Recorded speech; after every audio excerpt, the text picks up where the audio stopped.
ધર્મિષ્ઠા। આજે આપણે ધોરણ 10 સામાજિક વિજ્ઞાન તેમનું ચેપ્ટર નંબર 18 ભાવ વધારો અને ગ્રાહક જાગૃતિ તેમનો પાર્ટ 10 વિશે અભ્યાસ કરીશું। આજનો આપણો મુદ્દો છે ગ્રાહક સુરક્ષાના ઉપાયો। ગ્રાહક સુરક્ષા ક્ષેત્રે 4 પ્રકારે ઉપાયો હાથ ધરવામાં આવ્યા છે, જેની વિસ્તૃત ચર્ચા નીચે મુજબ કરવામાં આવેલી છે। એના 4 મુદ્દાની અંદર પહેલો પ્રકાર આપ્યો છે અ કરીને ત્રિસ્તરીય અર્ધન્યાયી અદાલતો। હવે એમાંથી પ્રશ્ન નીકળે છે, ગ્રાહક અદાલતોની જોગવાઈની ચર્ચા કરો, અથવા ગ્રાહક સુરક્ષાના એક ઉપાય તરીકે ગ્રાહક અદાલતોની સમજૂતી આપો, અથવા ટૂંકનોંધના સ્વરૂપમાં પૂછાય તો એમ પૂછાય ત્રિસ્તરીય અર્ધન્યાયી અદાલતો લખો। તો આપણે સૌપ્રથમ અદાલતોની વાત કરી દઈએ। ત્રિસ્તરીય અર્ધન્યાયી અદાલતની અંદર સરકારે રાષ્ટ્રીય ગ્રાહક સુરક્ષા ધારો 1986 અન્વયે કેન્દ્રીય ગ્રાહક સુરક્ષા કાઉન્સિલ એટલે કે રાષ્ટ્રીય ઉપભોક્તા આયોગની રચના કરી છે। તે જ રીતે રાજ્ય કક્ષાએ રાજ્ય ઉપભોક્તા આયોગની રચના કરી છે। હવે એ પ્રશ્ન એમાંથી શોર્ટ ક્વેશ્ચનનો નીકળે છે, કેન્દ્ર સરકારે ગ્રાહકોની સુરક્ષાના કાયદાના અમલ માટે રચેલું કમિશન કયા નામે ઓળખાય છે? તો તમારો જવાબ હોવો જોઈએ રાષ્ટ્રીય ઉપભોક્તા આયોગ। આગળ, આ કમિશનો હેઠળ ગ્રાહક સુરક્ષા કાયદા હેઠળના નિયમો ઘડ્યા છે। એટલે કે અત્યાર સુધી ગ્રાહકોને જે કાંઈ અન્યાય થતો આવ્યો છે તો એને અન્યાય ન થાય, એને એનું વળતર મળે, એનું શોષણ ન થાય, એ હેતુથી ગ્રાહક સુરક્ષાને ધ્યાનમાં રાખી કેટલાક નિયમો છે એ બનાવવામાં આવેલા છે। રાષ્ટ્રીય ગ્રાહક તકરાર પંચે ત્રિસ્તરીય અદાલતોનું માળખું ઊભું કર્યું છે અને ગ્રાહક ફોરમ કે કમિશનોની કાર્યવાહી માટેના ધારાધોરણ પણ ઘડ્યા છે। હવે એમાં પેલું આપ્યું છે જિલ્લા ફોરમ, જે જિલ્લા મંચના નામથી પણ ઓળખાય છે। હવે આ જિલ્લાની અંદર શું કામ કરે છે? જિલ્લા ફોરમ એટલે એક પ્રકારની ગ્રાહક સુરક્ષા માટેની કોર્ટ જ છે, જે જિલ્લા ફોરમના નામથી ઓળખાય છે। પ્રત્યેક એટલે કે દરેક જિલ્લામાં મોટે ભાગે એક અદાલત છે, જે સૌથી મહત્વપૂર્ણ અદાલત છે, જે ગ્રાહકોની ફરિયાદોનો અભ્યાસ કરીને ન્યાયિક નિકાલ કરે છે, ગ્રાહકોને થયેલા નુકસાન બદલ વળતર આપે છે। એમનું કામ શું છે? તો કે ગ્રાહકોને જે નુકસાન થયું હોય, વેપારી કે ઉત્પાદક પાસેથી જે કાંઈ નુકસાન થયેલું છે એનો નિકાલ લાવવાનું કામ કરે છે અને એને નુકસાન થયેલ બદલ વળતર અપાવે છે। દેશમાં અંદાજે 571 ગ્રાહક જિલ્લા ફોરમો કાર્યરત છે। 1 માર્કનો શોર્ટ ક્વેશ્ચન, આખા દેશની અંદર જોઈએ તો કેટલા જિલ્લા ફોરમો કાર્ય કરી રહ્યા છે? તો 571। આ કોર્ટમાં અત્યારે ₹20 લાખ સુધીના વળતરના દાવા માટે તેની નિર્ધારિત ફી ભર્યાથી અરજી સ્વીકારવામાં આવે છે। એટલે કે આ કોર્ટની અંદર જિલ્લા ફોરમમાં કોઈ બી ગ્રાહકને શોષણ થયું હોય તો એને વળતર મેળવવા માટે જિલ્લા ફોરમમાં જાય તો એ વ્યક્તિને 20 લાખ રૂપિયા સુધી, એટલે કે 0 થી 20 લાખ રૂપિયા સુધીની કોઈ નુકસાની વેપારી દ્વારા થયેલી હોય તો એ જિલ્લા ફોરમની અંદર અરજી કરી શકે છે। અને આ જિલ્લા ફોરમની અંદર એને અરજી બાબતે જે કાંઈ અરજીની ફી નક્કી કરેલી હોય એ ફી ભરી અને અરજી સ્વીકારવામાં આવે છે। ફી ભરી દો એટલે એ લોકો અરજી સ્વીકારી લે છે। જિલ્લા ફોરમના નિર્ણયથી નારાજ થયેલ પક્ષકાર નિર્ણયની જાણ થયાના 30 દિવસમાં રાજ્ય કમિશનમાં અપીલ દાખલ કરી શકે છે। હવે મુદ્દો શું કહે છે કે કદાચ જિલ્લા ફોરમમાં આપણે કેસ કર્યો છે વેપારી વિરુદ્ધ, પરંતુ એમાંથી જે નિર્ણય આવ્યો છે, જિલ્લા ફોરમે જે બી ચુકાદો આપ્યો છે એ ગ્રાહકને માન્ય નથી, તો નારાજ થયેલો પક્ષકાર એટલે કે ગ્રાહક નિર્ણયની જાણ થયાના એટલે કે જે દિવસે ચુકાદો આવ્યો છે એના એ દિવસથી આગામી 30 દિવસ સુધીમાં રાજ્ય કમિશનમાં અપીલ દાખલ કરી શકે છે। અપીલ એટલે કે અરજી કરી શકે છે, પરંતુ અરજી કરતા પહેલા એટલે કે જો કે તે પૂર્વે તેને વળતરની દાવાની રકમની 50% કે ₹25,000 જે ઓછું હોય તે નિયત શરતોને ડિપોઝિટ જમા કરાવવાની હોય છે। હવે શું કહે છે કે તમારે રાજ્ય કમિશનમાં જવું છે તો રાજ્ય કમિશનમાં અરજી કરતા પહેલા તમને જેટલા રૂપિયાની નુકસાની થયેલી છે, એટલે કે તમે વેપારી પાસે જેટલા રૂપિયાનું વળતર માંગવા ઈચ્છો છો એ વળતરના 50%, ઉદાહરણ તરીકે તમારે 1 લાખ રૂપિયાની નુકસાની થાય તો એના વળતરમાં એના 50% 50,000 થાય, બરાબર. અને 25,000 એ જે કોર્ટે ફી નક્કી કરેલી છે પૈસા નક્કી કરેલા છે એ. જો બે માંથી જે ઓછું હોય તો 1 લાખની નુકસાની બદલ જુઓ તો 50,000 એટલી વધારે રકમ થઈ, 25,000 કેવી થઈ? ઓછી થઈ.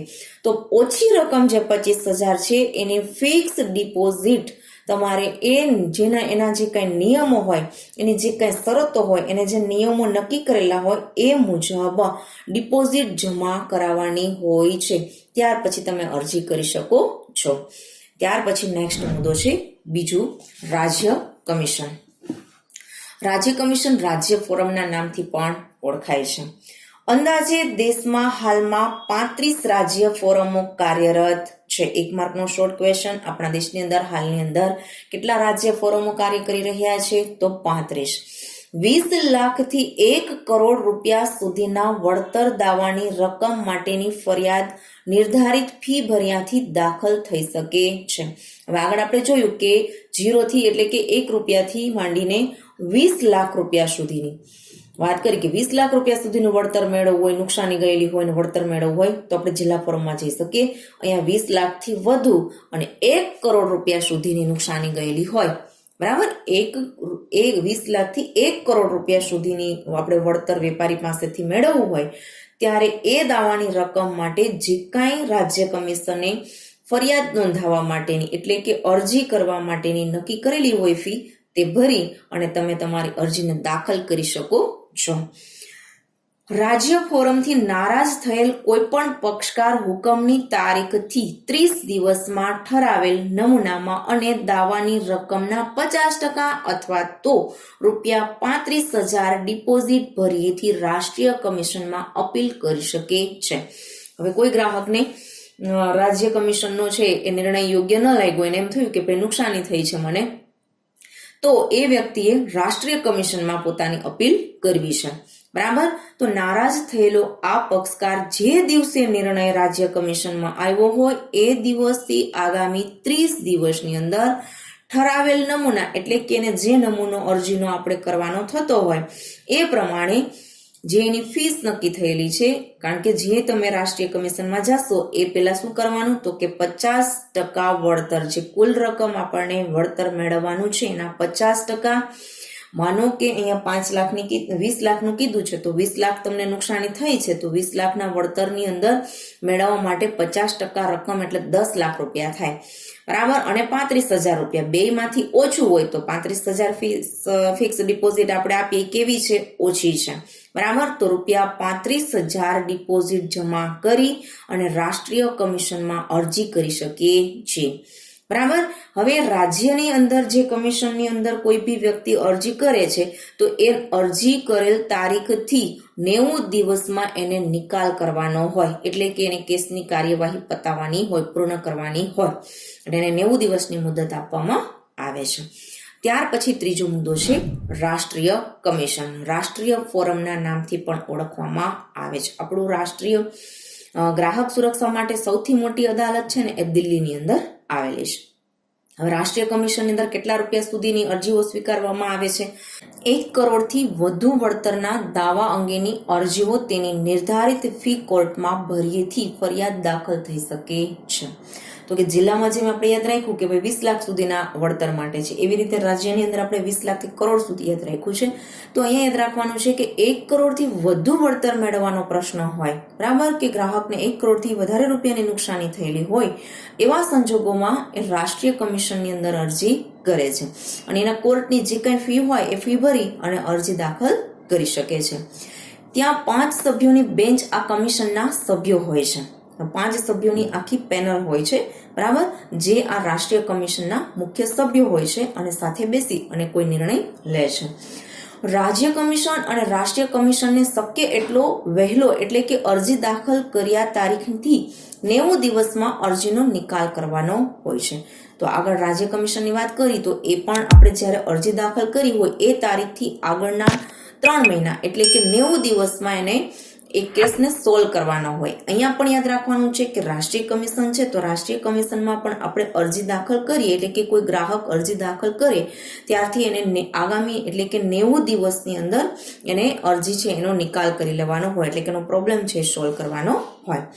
રાષ્ટ્રીય કમિશનથી નારાજ થયેલ વ્યક્તિ કે પક્ષકાર આ કમિશનના હુકમથી 30 દિવસમાં સુપ્રીમ કોર્ટ એટલે કે સર્વોચ્ચ અદાલતમાં નિર્ધારિત શરતોને અપીલ કરી શકે છે. હવે જુઓ કે રાષ્ટ્રીય કમિશનમાં જે કેસ થયેલો છે, ગ્રાહકે જે કેસ કરેલો છે વળતર માટેનો, એમાં એને યોગ્ય નથી લાગતો નિર્ણય, તો એ કોર્ટની અંદર સુપ્રીમ કોર્ટમાં જઈ શકે છે. પણ જ્યાં રાષ્ટ્રીય કમિશનમાં જે દિવસે ચુકાદો આપ્યો છે એ દિવસથી આગામી 30 દિવસ સુધીમાં એ સર્વોચ્ચ અદાલત એટલે કે સુપ્રીમ કોર્ટમાં અરજી દાખલ કરી શકે છે.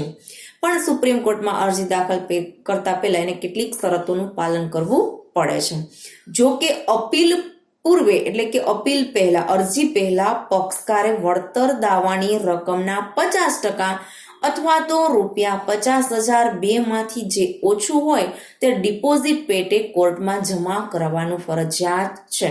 તો અગાઉ આપણે યાદ રાખ્યું, બરાબર, જિલ્લાની અંદર એમ યાદ રાખ્યું હતું કે ભાઈ વળતરના 50% અને 25,000, રાજ્યમાં એમ યાદ રાખ્યું કે વળતરના 50% અને 35,000, અને અહીંયા યાદ રાખ્યું છે કે વળતરના 50% અને 50,000 ફીસ, બરાબર, જે ડિપોઝિટ સ્વરૂપે આપણે જમા કરાવવાની થાય છે. તો વળતર હોય, વળતરના 50%, માનો કે 1 કરોડની નુકસાની થયેલી છે તો એને 50 લાખ દેવા પડે, પણ 50 લાખની કમ્પેરમાં 50,000 છે એ કેવા છે? ઓછા છે. તો જે ઓછી રકમ હોય એની ડિપોઝિટ જમા કરાવી ફરજિયાત છે.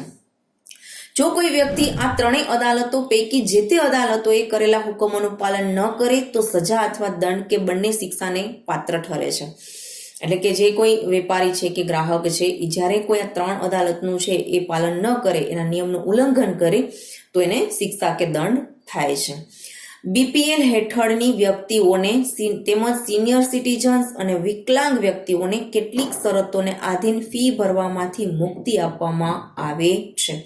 હવે બીપીએલ જે અંત્યોદય કુટુંબ યોજનાની અંદર જેમનો સમાવેશ થતો હોય, જે સિનિયર સિટીઝનની અંદર આવતા હોય, જે વિકલાંગ વ્યક્તિઓ છે, તો એ લોકોને કોર્ટની જે અરજી માટેની જે ફી ભરવાની હોય એ ફી સંબંધી કેટલીક છૂટછાટ હોય છે. ફી ભરવામાંથી મુક્તિ હોય અને ફી ભરવી પડતી નથી. આગળ, જિલ્લા મફત કાનૂની સેવા માર્ગદર્શન, કાનૂની સહાય માર્ગદર્શન અને વકીલની મફત સેવા પૂરી પાડવામાં આવે છે. હવે જિલ્લા મફત કાનૂની જે સેવા છે, બરાબર, એના માર્ગદર્શન હેઠળ જે કંઈ કાનૂની સહાય કે માર્ગદર્શન આપવાનું થાય, વકીલની જે સેવા છે એ આ બીપીએલ ધારકો, સિનિયર સિટીઝન્સ અને વિકલાંગ વ્યક્તિ છે એને મફત પૂરી પાડવામાં આવે છે. એને કોઈ પ્રાઇવેટ વકીલ રાખવા પડતા નથી, બરાબર. એને જિલ્લા મફત કાનૂની સેવા દ્વારા વકીલની મફત સેવા છે પૂર્ણ પાડવામાં આવે છે. ત્યાર પછીનો આપણો મુદ્દો છે બ. અહીંયા આપણો અર્ધ ન્યાયી અદાલત વાળો જે છે, ત્રિસ્તરીય અર્ધ ન્યાયી અદાલત, એનો આખો પ્રશ્ન અહીંયા પૂર્ણ થાય છે. એ પ્રશ્ન 4 ગુણનો છે, બરાબર. અને આપણી જે સર્વોચ્ચ અદાલત એટલે કે ગ્રાહક સુરક્ષાની સૌથી મોટી અદાલત છે એ દિલ્હીમાં આવેલી છે. હવે આપણો જે બીજો પ્રશ્ન શરૂ થાય છે એ છે બ. ગ્રાહક મંડળો. ગ્રાહક મંડળ એટલે ગ્રાહક સુરક્ષા પરિષદોના નામથી પણ ઓળખાય છે. પ્રશ્ન એવો છે કે ગ્રાહક સુરક્ષામાં ગ્રાહક મંડળની ભૂમિકા સ્પષ્ટ કરો. 3 ગુણનો પ્રશ્ન, કે ખાલી એમ પૂછાય કે ટૂંક નોંધ લખો ગ્રાહક મંડળો, તો તમારે આ મુદ્દાનો જવાબ જે આપ્યો છે એ તમારે લખવો પડશે. 3 ગુણના પ્રશ્ન તરીકે યાદ રાખવાનો છે. જો વિદ્યાર્થી મિત્રો આપ હજુ સુધી મારી ચેનલ પર નવા હો તો ચેનલને સબસ્ક્રાઇબ કરો, બેલ આઇકન પર પ્રેસ કરો, જેથી અમારા તમામ નવા વિડીયો જલ્દીથી તમારા સુધી પહોંચી શકે. અને વિડીયો પસંદ આવે તો લાઈક કરો, આપના ગ્રુપમાં શેર કરો. ગ્રાહક મંડળનો પહેલો મુદ્દો છે ગ્રાહકોમાં જાગૃતિ લાવવા અને તેમને પ્રોત્સાહન આપવા તેમજ તેમના હકોની સુરક્ષા માટેની નીતિઓના ઘડતરમાં સરકારોને મદદ કરવા. આ અધિનિયમ હેઠળ તાલુકા, જિલ્લા, રાજ્ય તથા રાષ્ટ્રીય કક્ષાએ સરકાર માન્યતા પ્રાપ્ત ગ્રાહક મંડળો સ્થાપવામાં આવ્યા છે. હવે ગ્રાહક મંડળનું કામ શું છે? તો કે ગ્રાહકોમાં જાગૃતિ ફેલાવવું, ગ્રાહકોને શિક્ષણ આપવું, ગ્રાહકો છે એનું શોષણ ન થાય એવો પ્રયાસ કરવો અને ગ્રાહકોને એમના હકો મળી રહે, એમના હકોની સુરક્ષા થાય તો આવા હકોની સુરક્ષાની નીતિ એટલે નિયમો જ્યારે સરકાર દ્વારા ઘડવામાં આવતા હોય બરાબર, તો એવા નીતિ નિયમોના ઘડતરમાં ગ્રાહક મંડળ એને હેલ્પરૂપ થાય છે. અને આ ગ્રાહક મંડળો તાલુકા, જિલ્લા, રાજ્ય અને રાષ્ટ્રીય કક્ષાએ સ્થાપવામાં આવે છે અને સરકારની માન્યતાથી ચાલતા હોય છે. ગ્રાહક સુરક્ષા અધિનિયમ 1986 મુજબ આ ગ્રાહક મંડળો ચલાવવામાં આવે છે. આગળ, આ ગ્રાહક મંડળો કે પરિષદો બિનરાજકીય, બિનધંધાકીય ધોરણે ગ્રાહકો દ્વારા સ્વૈચ્છિક રીતે રચાયેલા ગ્રાહક મંડળો છે. હવે આ જે કઈ ગ્રાહક મંડળો છે એમાં કોઈ રાજકીય નેતાનો સમાવેશ થતો નથી કે કોઈ વેપારી છે એનો પણ એની અંદર સભ્ય તરીકે સમાવેશ કરવામાં આવતો નથી. ગ્રાહકો દ્વારા જ પોતાની રીતે જ એક મંડળની રચના કરવામાં આવે છે. ત્યાર પછી આ ગ્રાહક મંડળોનો મુખ્ય હેતુ ગ્રાહકોના અધિકારો એ જાગૃત તથા પ્રોત્સાહન આપવા તથા તેના હકોની સુરક્ષા માટેની નીતિઓના ઘડતરમાં સરકારને મદદ કરવાનો છે. હવે તો એનો હેતુ શું છે? તો આગળ મુદ્દો આવી ગયો કે એમનો હેતુ છે કે ગ્રાહકને એમના અધિકારો મળે, બરાબર, તેમના હકોની સુરક્ષા થાય અને એ સંબંધી જ્યારે સરકાર કોઈ નિયમો ઘડે તો એને ગ્રાહક મંડળો હેલ્પ કરી શકે, મદદ કરે છે. ત્યાર પછી તેઓ ગ્રાહકોના અધિકાર તથા કાયદાની જોગવાઈઓની વખત સમીક્ષા કરે છે. ધારાકીય જોગવાઈમાં સુધારા માટે સરકારને સૂચન પણ કરે છે. હવે ગ્રાહકોના જે કઈ અધિકારો છે બરાબર, તો ગ્રાહકો સંબંધી કોઈ ભી અધિકાર સંબંધી સરકાર લેવલે કાયદા કાનૂન બનતા હોય, કોઈ નવા કાયદાની જોગવાઈ કરવામાં આવેલી હોય, જૂના કાયદાઓ ચાલતા હોય તો ગ્રાહક મંડળ દ્વારા સમયે એમની ચર્ચા કરવામાં આવે છે.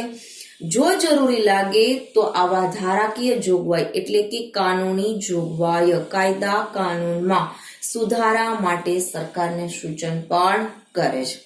ત્યાર પછી આ ગ્રાહક મંડળો ગ્રાહક જાગૃતિ માટે એટલે કે ગ્રાહકોમાં જાગૃતિ માટે ઝુંબેશ રૂપે ગ્રાહક શિક્ષણ આપવાનું કામ કરે છે. ગ્રાહક મંડળો સેમિનારો યોજે છે, પરિસંવાદો, ચર્ચા સભા યોજે છે, કાર્યક્રમો યોજી અને ગ્રાહકોને શિક્ષણ આપવાનું કામ કરે છે.